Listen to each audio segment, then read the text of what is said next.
Deux contrôles routiers différents, deux hommes différents, mais un même point commun qui mérite réflexion. Tout commence par un détail anodin avant de dépasser très vite les limites nécessaires.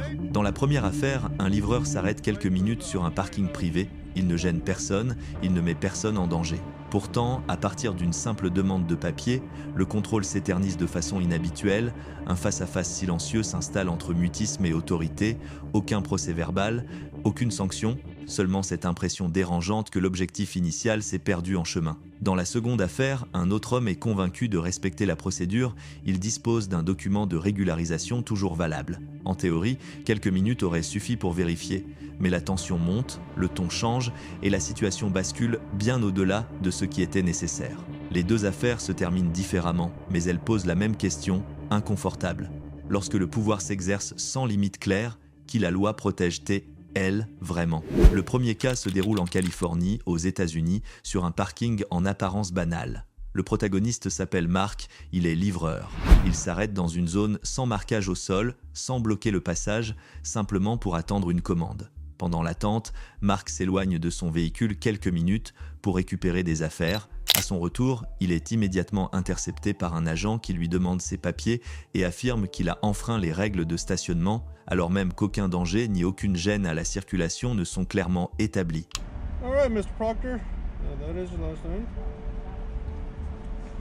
Everything okay? Do I need to answer any of your questions? You don't have to answer anything, dude. Okay. You don't have to. Lucky you stand here all day. I get paid either way. Can you go ahead and finish your job so I can carry on? What's it with the anger, dude? I'm not angry. You're not angry? You always talk to everybody like that? I'm not angry. Oh, okay. I just want you to go ahead and wrap things up, please. Oh, okay. Le policier, Hernandez, ne semble pas pressé. Au contraire, il prolonge le contrôle et lâche qu'il peut rester ici toute la journée, une manière à peine voilée d'affirmer son ascendant. Lors des contrôles routiers aux États-Unis, le rapport de force penche souvent nettement en faveur de la police, autant sur le plan psychologique que dans la maîtrise de la situation. C'est précisément pour cette raison que le calme et le silence de Mark finissent par irriter l'agent. Lorsqu'on lui demande pourquoi il serait contrarié, Mark ne répond pas, non par provocation, mais parce que le silence n'est pas un défi, c'est un droit reconnu par la loi. Aux États-Unis, se taire est souvent perçu comme une opposition. En France, ce droit s'inscrit davantage dans le principe de proportionnalité et le respect du citoyen. All right, well, I'll give you a break on it, but you know what I'm saying? This isn't a parking spot, okay, dude? You're not giving me a break. You're harassing me at this point. I'd like to leave. May I leave now, please? Well, do you understand? Am I being detained? Yes, you are. Okay. All right. So do you understand why I stopped you? Do I need to answer any more of your questions? You don't have to. Okay. Okay. But then again, I could do this all day too. Mr. Proctor, would you like to leave? Do I need to answer any more of your questions? Hello. No. I'm not the one that's acting this way, okay? I'm just asking you to do, I'm trying to give you a break here, all right? I prefer you just write me the parking ticket and let me go. Right, okay, oh, okay. Bien que l'agent affirme vouloir simplement laisser à Mark le temps de se calmer, les faits révèlent surtout une série de délais manifestement intentionnels. En Californie, les règles de stationnement sur les parkings privés ne sont pas particulièrement strictes, surtout en l'absence de danger ou de gêne réelle. Face à la constance de Mark, le policier change de stratégie. Il invoque l'attente d'un collègue pour établir un procès verbal, tout en maintenant une pression psychologique continue, comme si le temps devenait un outil destiné à pousser l'autre à céder. Is everything okay? Is there any other issues or anything going on that I should know of? Do I need to answer your questions? You don't have to answer anything. I'm concerned about your well-being. Is there something wrong? Do I need to answer any of your questions? Well, yeah, if there's something wrong, it would be nice, yeah.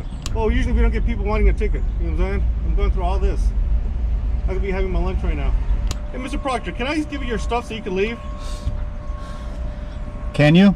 I can, but you're the one. I would have let you go a long time ago. What do I need to do for you to hand me my documents so I can leave? I'll give it to you right now. I just want to know that you're okay, because usually I don't get people all this. What do I need to do for you to hand me my documents so I can be on my way? You're okay. I don't need to answer any of your questions. Hey, there we go again. Jesus Christ. You're trying to display your power to me right now. No, I'm concerned about it. Is there a problem to be concerned about another human being? You have no reason to be concerned about me. So it's okay then. You're okay then. You can hand me my documents and I can be on my way, or we can Confronté à des questions détournées et sans véritable enjeu, Mark conserve une attitude mesurée, sans réaction excessive. Lorsqu'il devient évident que prolonger la situation n'apporte aucun avantage, le policier se voit contraint de mettre fin au contrôle et de le laisser repartir. Aucun procès-verbal, aucune sanction. Il ne reste qu'une situation révélant que l'autorité ne suffit pas toujours à imposer sa volonté. Aux États-Unis, le retard se transforme facilement en moyen de pression. En France, la logique de proportionnalité et les limites du pouvoir demeurent la référence. Well, I'm gonna take a chance on you, all right here. Mr. Proctor, everything's cool, all right? We're blocking traffic here to your stuff. All right, hopefully you have a good day. Everything works out for you, all right? Am I free to leave now? Yes, you are. Could you please step away from the vehicle? Yes, I will. You have a good day. Finalement, Mark quitte les lieux sans recevoir le moindre procès-verbal, ce qui montre que l'ensemble du contrôle s'est largement éloigné de son objectif initial. Si le véhicule avait réellement constitué une gêne, la solution la plus simple aurait été de lui demander de le déplacer, mais cela n'a jamais été envisagé. Au lieu de régler la situation de manière pragmatique, le policier choisit d'exhiber son autorité. Mark, de son côté, met un terme à l'épisode à ce moment-là, sans déposer plainte et sans engager la moindre démarche juridique. La seconde affaire se déroule à Sacramento, en Californie. Ce matin-là, un homme est sommé par plusieurs policiers de se ranger sur le bas-côté. Son véhicule ne dispose pas de plaque avant et ses vitres sont trop teintées au regard de la réglementation. Hey, what's up? How's it going? Hey, how you doing? Good.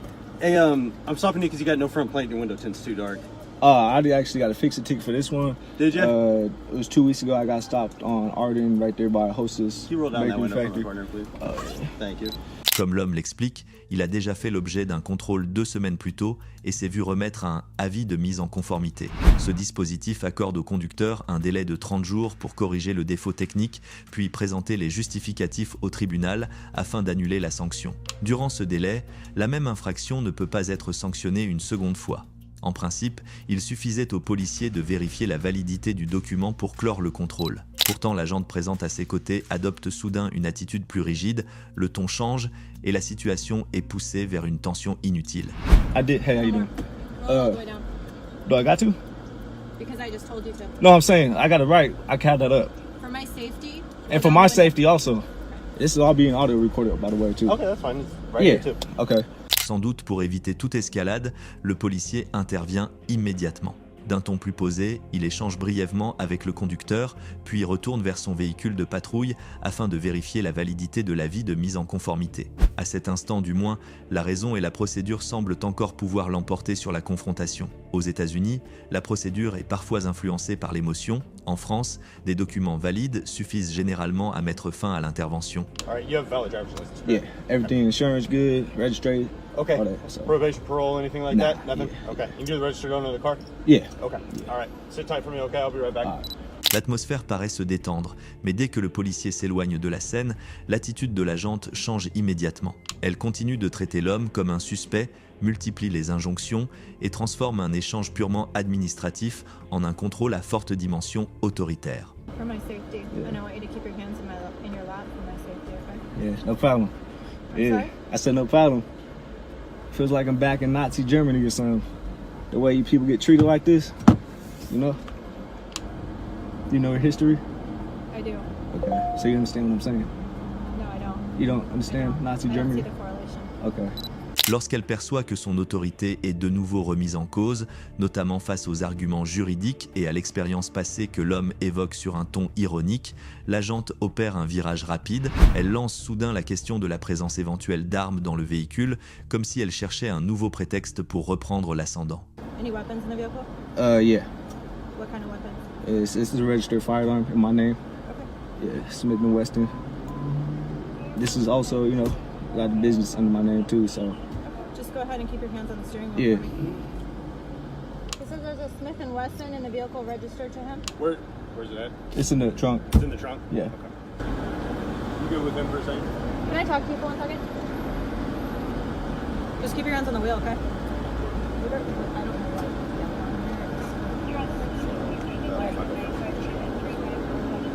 Based on the gun in the trunk, we can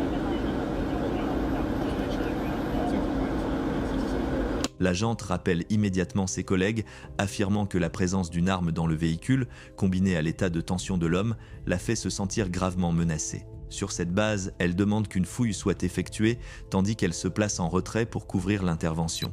Il devient évident que cette montée d'intensité ne vise plus la sécurité, mais ressemble davantage à une manière de faire payer celui qui ose contester l'autorité. Aux États-Unis, le sentiment de menace suffit souvent à justifier l'escalade. En France, toute fouille doit reposer sur des motifs clairs et établis. All right, sir. Hey, Yeah. just because you got a firearm in the car, okay, we're just going to do this the safe way, okay? So, what I need you to do, can you undo your seatbelt for me? Can I call the supervisor here, please? What? I would like your Well, no, supervisor. you can talk to him afterwards. Sir, I would like your supervisor Okay, here. we're going to talk to him afterwards. I, Right now, I you need. to do what Well, I am can you telling call him on to your do. radio? Huh? Can you call him on your radio? He's not trying to call Hey, his supervisor on the listen. radio. We're Okay, trying to- I'm a citizen too, bro. Okay, It's like, hey. and you work for public and safety. You're doing your Hey. job. What's your Hey, cause? hey, Of, what's your calm down, cause? calm down. What's your cause of stopping me? Is what I want to know. You didn't even give me a cause. You said for your tent. I told you I got That's a ticket. probable cause to pull you over, right? Okay. Just because you... Whoa. That's Put your hands way. Whoa. Face à une tension de plus en plus vive, l'agente choisit l'option la plus extrême, elle sort son arme et la pointe directement vers la tête de l'homme. La sûreté est retirée, le doigt déjà sur la détente, une posture réservée aux situations de danger immédiat. Ce geste va non seulement à l'encontre des règles internes sur l'usage de la force létale, mais soulève aussi de lourdes interrogations quant à sa légalité au regard du droit californien. Are you And place your serious? fingers on the back of your head. We've got code 3 cover coming. Whoa. Okay. Undo your seatbelt with your right hand. Oh We're not wow. gonna play this game, sir. Hey, it's all good. I don't know. It's all Lean good. forward towards the seat. But this I way. mean, sorry, towards the steering wheel. Face au canon de l'arme, l'homme lève immédiatement les mains au-dessus de la tête, sort du véhicule en suivant scrupuleusement les instructions et coopère pleinement. Aux États-Unis, l'arme à feu apparaît rapidement dans les conflits. En France, la sortie d'arme constitue un seuil ultime, rare et strictement encadré. That's crazy. Do not resist. I'm not resisting. Okay. She pointed a gun to my head. Après que l'homme a été installé dans le véhicule de patrouille, l'affaire ne s'arrête pourtant pas là. Les deux policiers poursuivent la fouille du véhicule sans le moindre consentement du propriétaire.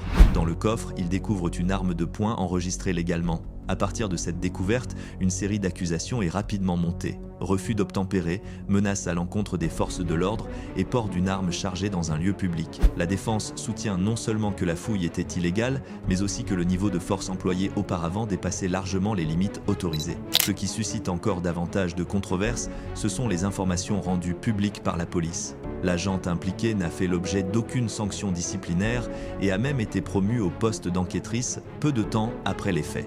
Ce n'est qu'1 an plus tard que le tribunal rend une décision sans appel. La fouille du véhicule était illégale. En conséquence, l'ensemble des poursuites pénales est annulé. Malgré cela, l'homme doit s'engager à respecter la loi pendant 2 mois et à suivre une formation de 8 heures sur la sécurité liée aux armes à feu. Parallèlement, il conclut un accord civil avec le service de police et reçoit une indemnisation de $100 000 américains, une somme qu'il utilise rapidement pour acquérir un nouveau véhicule, refermant ainsi un chapitre profondément paradoxal. Pour ma part, je considère que le droit américain accorde à la police un pouvoir d'intervention très large, mais que ses limites reposent parfois excessivement sur des perceptions subjectives. Le droit français, lui, insiste davantage sur la nécessité et la proportionnalité. Tirons de cette histoire une leçon claire, que l'on soit aux États-Unis ou en France, le pouvoir n'a de valeur que lorsqu'il s'exerce dans les limites fixées par la loi. Que pensez-vous de cet événement? Avez-vous déjà vu un cas similaire? Discutons-en ensemble dans les commentaires, juste en dessous.